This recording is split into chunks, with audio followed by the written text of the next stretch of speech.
guys, welcome back to the channel, and tonight we're finally working on the Primal truck. I did jump quite ahead of you. I went ahead and got some stripes laid out. Trying to keep this somewhat simple. They want it kind of simple. Shades of blue, silver, white. We've been doing a lot of blue lately, but this seems to be what everybody's wanting right now. But anyways, we got this laid out. We did it with the bed bolted to the truck. Lining up good over here. And this side over here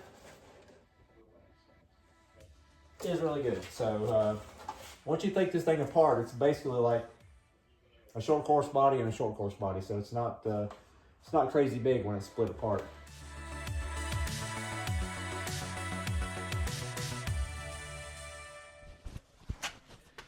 All right, guys, we're back. We got everything masked up. I was going to add another color here, but we're trying to keep this somewhat simple. That's kind of what they requested. But we're going to have at least 4 colors plus chrome. We're going to do chrome bumpers. I went ahead and did the chrome trim down the side, because it's molded in the body. It's kind of hard not to do it. And we're going to do the white roof like a vintage Chevy truck. We're going to do shades of gray and silver and white in this area. So I'm not sure exactly what order. But first things first, we're going to do the blue. And yeah, let's get over to the paint table and start painting this thing. All right, first thing we're going to do, just a little bit of airbrush shadow around the chrome molding on the bed and the cab. Having to be careful to try to keep that consistent. It can be a little bit off, you won't really notice it. But you don't want a big fat shadow and then a really thin one on the cab. So as long as we're close, we'll be all right. And then we're going to spray the blue. I do have my LPH 80 if I need it, but I don't think so. Since we split this body up into 2 pieces and cut it up with so many different colors, I think we're going to be able to do this all with airbrush. Yeah, it might be a little quicker with this, especially on the cab side because the hood's so big. But really that body, when you split it up, it's basically like the size of like 2.5 short course bodies. So not a big deal. I've actually painted 5th scale car bodies, the touring cars. I've painted those with the airbrush before without a problem.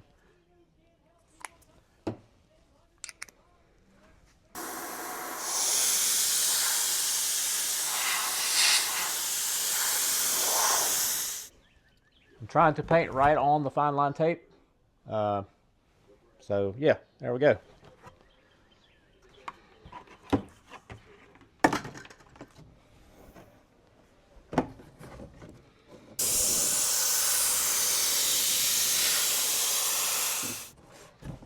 All right, there's the cab. Hope we're close. I'll check it before we spray the blue just to make sure. And then once we got that confirmed, we'll start spraying some blue paint. All right, everything looks like it lines up pretty decent, and we're going on to the blue. I've had this paint for over 10 years. This is Auto Air Colors from Createx.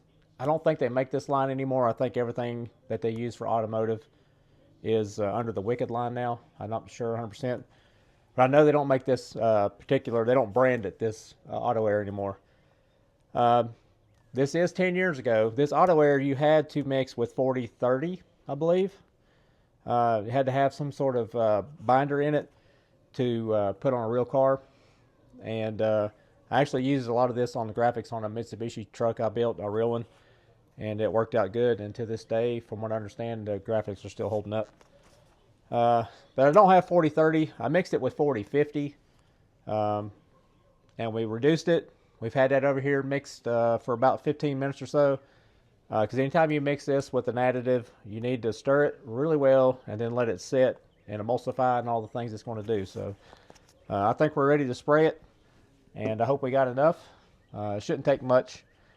We got about 4 ounces sprayable, so we ought to be able to do this. Got to be extra careful not to knock things around because this body is kind of huge still.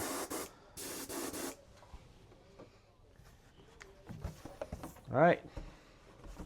Nothing to do but to do it.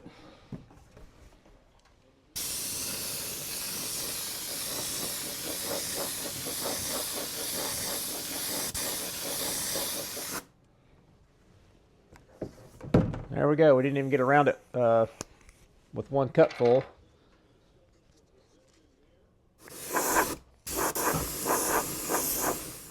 All right, nothing different here. We're going to do light coats. As you can see, it's still kind of streaky. It's going to take several coats to get this covered. And we'll come back once we get it covered, and we're going to back it up with some silver. And we may spray a silver stripe while we're at it, so we can combine steps. So let me finish getting the blue on here and the bed, and then we'll come back. All right, guys, that got a little aggravating. We broke out the minigun here. And this is making life a lot easier. We do have the garage door open, bending all this out.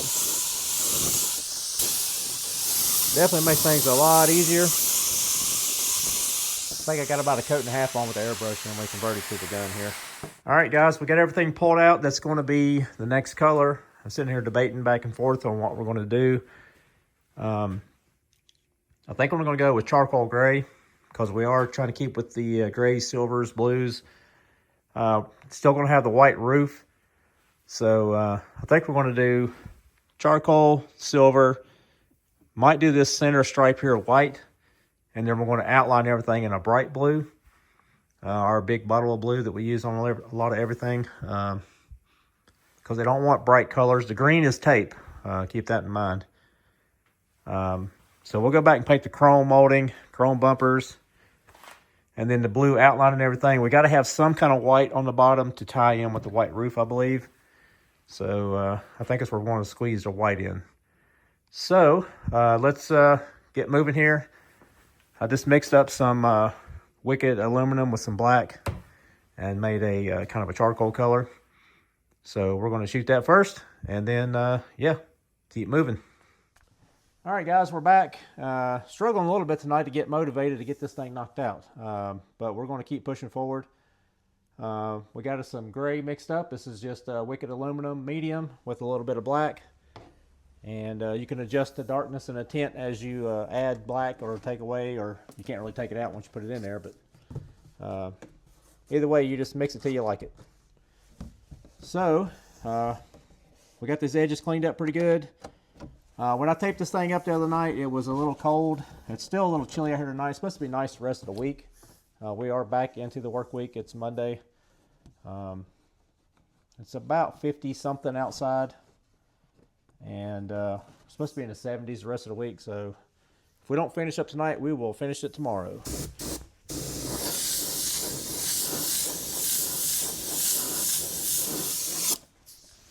All right, there's one. Let me go grab the bed. Put one on that. This will probably take 3 or 4. We're going to back it with black, and we may go ahead and spray our silver since we can back both of those with black. So let me wrap this up, and then we'll come back once we got this untaped.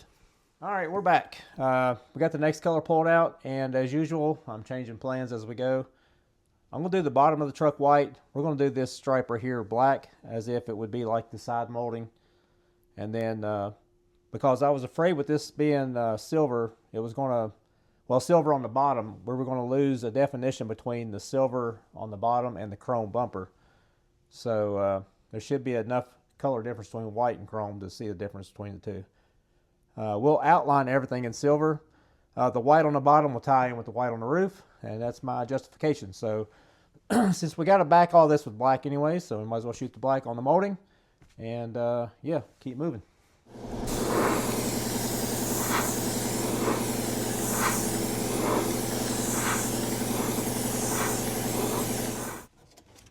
All right, guys, we got all the black on there, and we're going to know when to say when. We're going to take a break. When we come back, we'll do the white roof, and then we'll finish up with the silver and the chrome, and then that'll be pretty much it. It's just taking forever. This thing is having to stop and do each panel. Not quite as bad as painting like a sprint car body. Sprint cars are like 8 pieces, and you have to paint each individual piece. That's why a lot of people wrap them now. Most of these trucks are wrapped. I haven't seen anything painted but one color since these things come out. Most of them have wraps on them. It is a bit of a challenge. It's just a time-consuming challenge. It's not as difficult. It's just kind of aggravating because it's so big and you're having to go back and forth. But anyway, there we go. We got the black on. This thing is huge. The bed's over here. The bed is done. Well, the black's on it. That's not done. But we're going to head in the house, take a break. We'll come back tomorrow, but in the magic of editing, within like a second. So yeah, let's go get rested up and try again tomorrow. All right, guys, we're back. I'm not sure what night we're on. I think about the third night. But anyways, we're ready to spray the white. We're going to do the roof and the lower rocker area. We got the bed cleaned up. We did take our little cuticle stick and clean up a few edges. And just double check everything to make sure we didn't have any blue overspray. Because once it's in there, it's going to be in there. So I did go back and scuff the areas with a red Scotch-Brite pad kind of lightly. I don't normally scuff bodies, kind of occasionally do, and I decided to do this one just for the fact that it's so heavy, and who knows, I've never painted one of these. I'm not sure how well the paint sticks to it, so just for reassurance I did a little scuffing in it. So we get ready to spray our standard opaque white, and once we got that on, we'll back it up. The only thing left is the stripes that are going to be silver, chrome bumpers, and our chrome molding down the side, and we're ready to unveil this thing.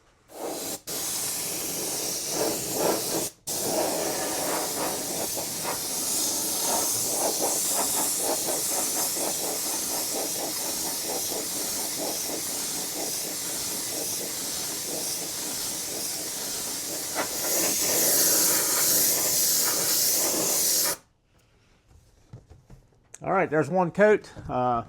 Looking pretty cool, if I do say so. I'm going to get this dry, and then once we get this dry, we'll go ahead and spray the silver. And since we can back up the white with silver, it ain't going to hurt nothing. And yeah, we are almost there. All right, guys, we got everything pulled out. That's going to be silver. This right here will be chrome, along with the chrome bumpers. On video, you may not see a big distinct difference between the two. Mainly on the bumpers because they're so big. They should look like chrome bumpers. But anyway, we're on the home stretch. All we got to do is spray this. We'll back it. And then pull these out, clean them up a little bit, and spray that chrome, and we are done. All right, for the silver, we're using the Wicked Aluminum medium. It sprays through a .35 airbrush pretty good. And it's got a good sparkle to it. It's not really a pearl. It's more like a metallic silver.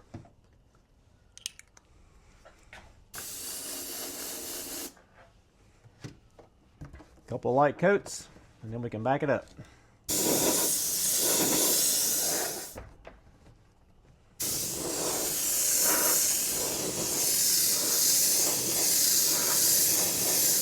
All right, there's one. You're not going to see much of a difference till we get this all done. It's safe to spray the silver over the white, but I'm going to back it up with gray. Normally I'd back this silver up with black, but just to make sure the black doesn't show through the white, we're going to back everything up with a primer gray. And then we'll have to back the chrome up with black. All right, we're finally ready for the chrome. Backed everything with gray. Actually used the touch-up gun for that, LPH 80. Since we had to do such a large area, made things a lot quicker and a lot easier. We went in with our little cuticle stick and cleaned up our chrome molding. Pulled the bumpers off, made sure everything's clean there. And we're ready to wrap this thing up. So we're going to shoot a little chrome on there, back it up, and it's unveil time. All right, for chrome, we're going with our favorite chrome, the Spaz. We are venturing off a different brand here. The Createx chrome looks really nice, but it doesn't have quite that mirror effect, and this is a little bit more chrome. So that's what we're going for on this one. And it will be the only oddball product out of the bunch here. Stuff goes on really light and it flashes almost immediately. All right, there's one chrome bumper and some chrome moldings. I'm going to put another light coat of this on there, then we'll back it with black. Then we're going to come back and back everything again with gray to make it look finished. And it will look finished because we'll be finished. Finally. All right, guys, there we go. We're all finished up. It was a bit of a chore to get this thing done, but we got it done. It took a couple of days, couple of nights. It just took so long to dry the paint between coats because it's so big. But we got it done. And as usual, the most satisfying part of painting your RC body is peeling off the film and unveiling all of your hard work. And I imagine this thing might be a little bit of a pain to unwrap too, because it's got some sharp corners here and there.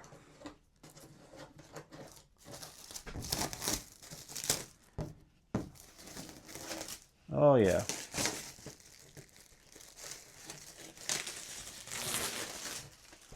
Good to see there's no overspray on the roof that I can tell. Maybe just a speck or two. And this stuff is super thin. It's coming off bits and pieces.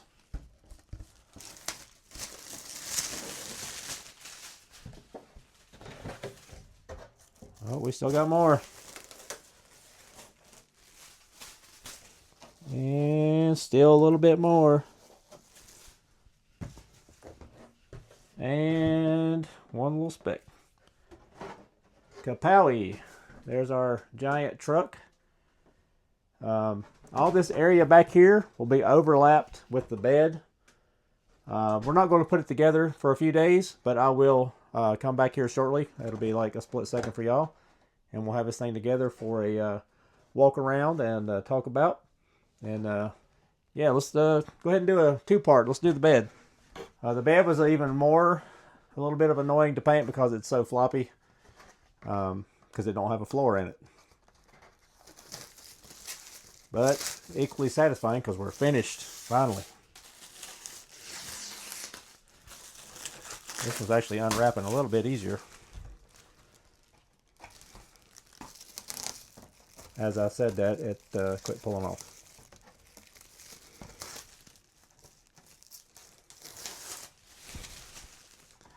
Well, it's got plenty of static.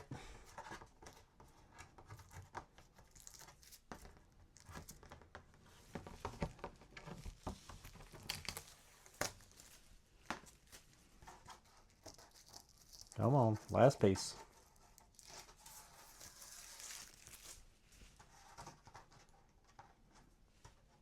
It's got some serious static cling. It's all over me. And Kapowie 2.0. There's our bed. You can kind of see a distinct difference between the chrome and the metallic silver. There's the chrome and the silver stripes. Turned out pretty cool. Alright guys, I was a little bit concerned about adhesion because when I was cleaning off some of the areas that where I was cleaning up some edges where the paint blew through, it was coming off really easy, and that concerned me a little bit. I did scuff most of the body, not in the chrome areas obviously because that would make brushed metal. I did, once I backed it up with our gray, it's just gray paint. It's nothing special.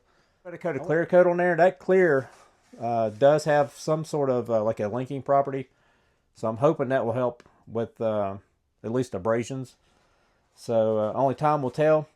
The reason why we're not putting it together right now, I'm going to put some aluminum tape in this area right here. This is where the overlaps with the cab of the truck, and then it's going to be rubbing. It's going to get dirt in there. So regardless of what kind of paint it is, if it's got dirt in between the two panels, it's going to basically sand it off. So we're going to take about maybe like 3 or 4 inches of this right here, about that far in with aluminum tape before we put it together. That's why we're going to wait a few days. So through the magic of editing, we'll come right back with the body together. Alright guys, here we are, all wrapped up. As you can see, everything lines up pretty nice. We just got it mocked up with these 1/4 screws. We'll flip around this side. Don't pay attention to that bow-link body mount sticking out there. If you remember in one of the earlier videos, I lost one of the screws behind the wall. And bow-link body mounts are 1/4. There's your alignment on the stripes. Pretty close, within reason. This was a chore. I know this video is kind of all over the place. I was probably in a bad mood at the beginning of it. But we're happy it's done now. And we'll be shipping this off to DFDRC in Florida here real soon. I got to find a big enough box to put it in. I'm going to let it dry for a few days before I pack it, just to make sure everything's 100% cured out. I think in the last little clip there, I did say we did put a coat of clear coat on the inside. We used the 40-50 clear coat just to help with abrasions. And I went back on my Cricut machine. We have to change the angle here. We went on the Cricut machine and cut out some vinyl washers to put on all the body mounts. And that's the aluminum tape I was telling you about. That's more of a vinyl. It's kind of aluminized. My buddy got it from his wife's work. They had a case of it, and they were throwing it out. It's ultra lightweight. It's very strong. It's like a vinyl. You can't tear it. You have to cut it. So we put that in between the two panels because this thing overlaps about 2.5 inches. And if it gets dirt in between the two panels, it's going to wear the paint off on this side. I think that's where the benefit of wrapping these bodies comes into play, because if it's wrapped, you'll never see where the bodies are joined together. But this thing would have to be run a lot to sand the paint off between the panels. But yeah, let's wrap this thing up. All right, guys, that's a wrap for Big Blue here. This will probably be the last one we do for the foreseeable future, unless Primal sends me one with attached to a truck. I probably won't be doing one anytime soon. But yeah, these things just take up so much time compared to 10 scale stuff. Simply because this drying time and having to do multiple panels and having to put it together, take it apart, you know, the whole process that I filmed and probably complained about the whole time. But I think it turned out really cool. It's a clean design, pretty simple. They didn't want nothing too flashy. They wanted blues, silvers, white. And there we go. I think we got it all in one paint job here. Chrome bumper turned out nice. When you put the grill and the headlights in there, it's really going to make it pop. And yeah, that is a wrap. Appreciate you hanging out, watching me paint another body. We'll be back Wednesday with, I'm not sure, maybe this little bug here. And we got to start building this dirt late model back here. That's our next car project. So we would need to get that one done and running to race in April. But until next time, I appreciate it. Hit that like, subscribe, leave me a comment, tell me what you think, and we'll see you Wednesday. Thanks.